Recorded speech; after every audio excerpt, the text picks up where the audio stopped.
I've been thinking a lot lately about how our surroundings and the people that we surround ourselves with can impact our grief journey. Having lost my 10-year-old daughter, Libby, and my mom, my dad, my stepmom, and my sister, I understand that need to reach out and try to find and connect with other people who are going through grief. But let's face the brutal truth. Constantly surrounding yourself with negativity can prolong your grief journey. So that's what we're going to talk about today. Stay tuned.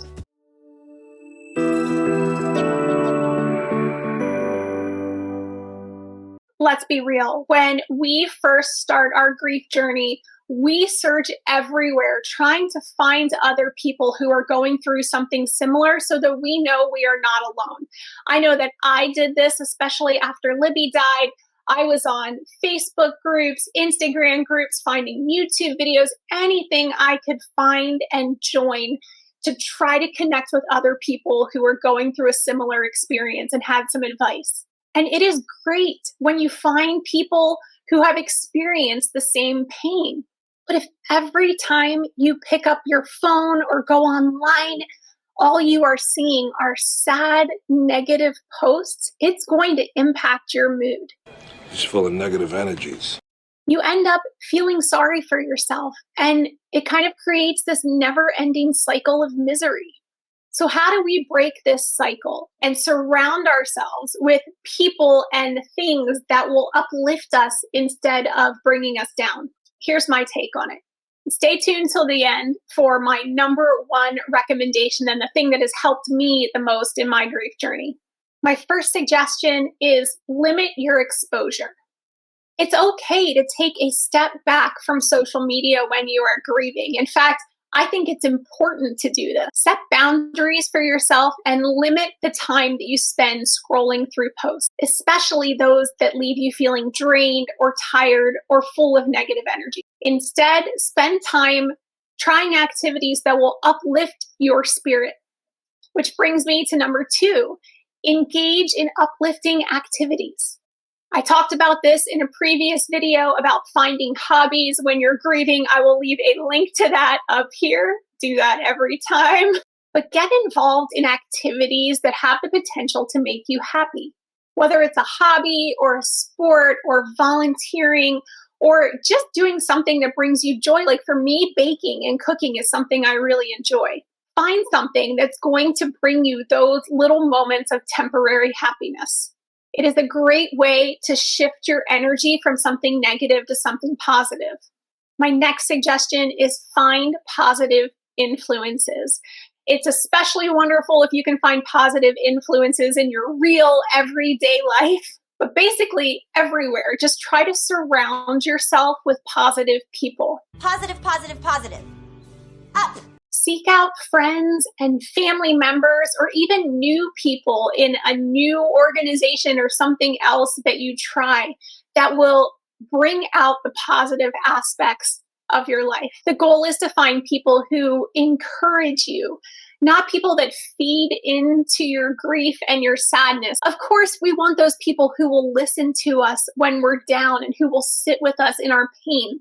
But we also want the people who will encourage us to get up off of our butts and do something positive with our day. We want to find people who will bring light into our lives. It doesn't mean that we're ignoring our grief or we want people who don't want us to talk about our grief. It is nothing like that. We just want people who will get us out of that negativity and that pity me, feel sorry for me mindset, even if just for a little while. My next suggestion, I am sure you hear a ton, practice gratitude. I know it's kind of cliche to say, and so many counselors and therapists and coaches throw it out there. But honestly, this is one of the things that really helped me when I was struggling with my grief. The therapist that I was going to had me start a gratitude journal. We called it the Journal of Pleasant Things. I actually have a link if you go to my website at brookecarlock.org and click on resources. I have a copy of the exact gratitude journal that I made myself that I used after Libby died. The idea is simple. Every day, you just write down a few things that you are grateful for, even if it's nothing huge, nothing that really shifts the needle in how you're feeling. There were some days where I wrote things down like, I took a shower today, or the flowers are blooming and it reminds me of my dad because he helped me plant them. Just anything in your day that you can find that was a positive, it helps so much to focus on those and actually write them down. I actually tended to do mine right before I went to sleep because nighttime is a time where I really struggle with my own racing thoughts about my losses. Obviously, finding gratitude doesn't make your pain completely go away, but it does help to shift you from that negative mindset of what you lost to what you still have, which is a more positive mindset to have. A little gratitude would be nice. My next idea is to challenge yourself. Being an introvert, this one is really difficult for me, I'm not going to lie, but try to challenge yourself to step out of your comfort zone. Try new things, meet new people, do something different. Embracing these kind of new experiences helps shift you away from that negativity. Try something new, huh? It's about building a life that still honors your lost loved one because they're never forgotten, but also allowing you to grow yourself as a person, which is something positive to focus on. And my last suggestion, which is the one that I personally find and have found the most helpful throughout my grief journey, balance your feed.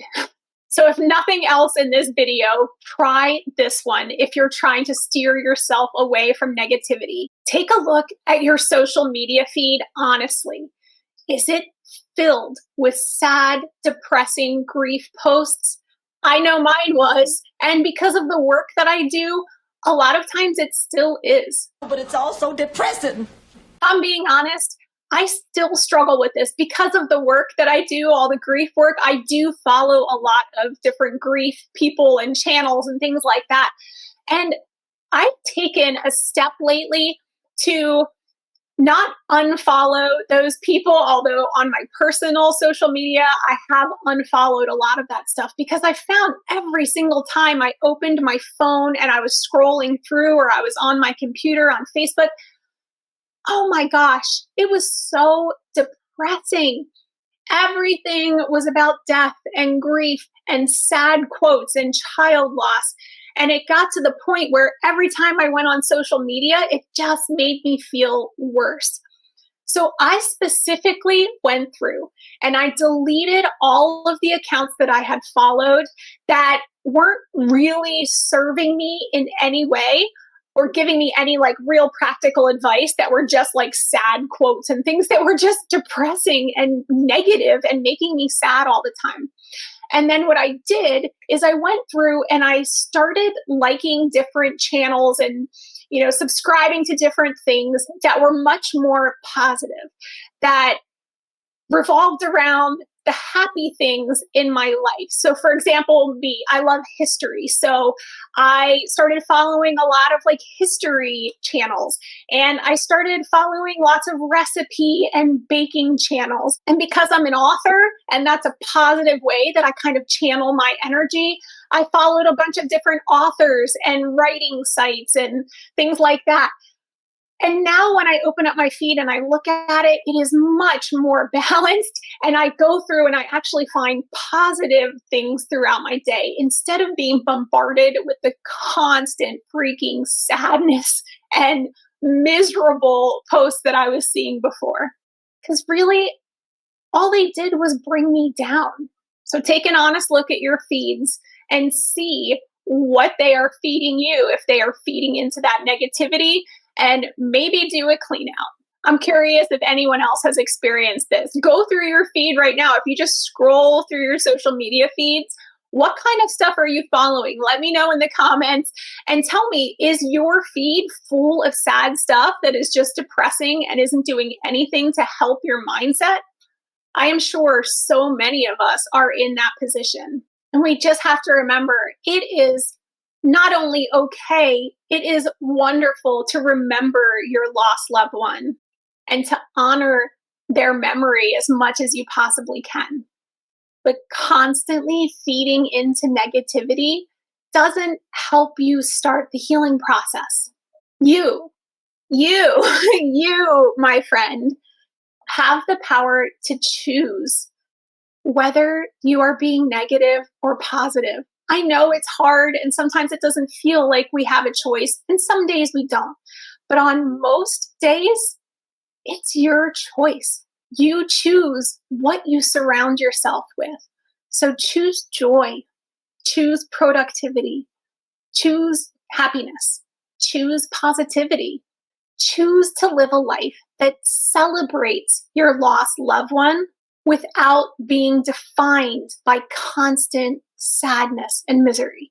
Take it one day at a time, one step at a time, searching for those little moments of joy and positivity throughout your day. Just try it. Try surrounding yourself with positivity and see how it changes your grief journey. I hope that you found this helpful for creating a healthier, more balanced approach to grieving. I would love to hear any comments that you have below. Give me a thumbs up if you like the video. It really helps the algorithm. If you would like the Journal of Pleasant Things I created, again, it's on my website, brookecarlock.org, under resources. It's a free download for you to download, so you can get that there. Other than that, as always, I'm sending you huge love and hugs, and I will see you guys next week. Take care.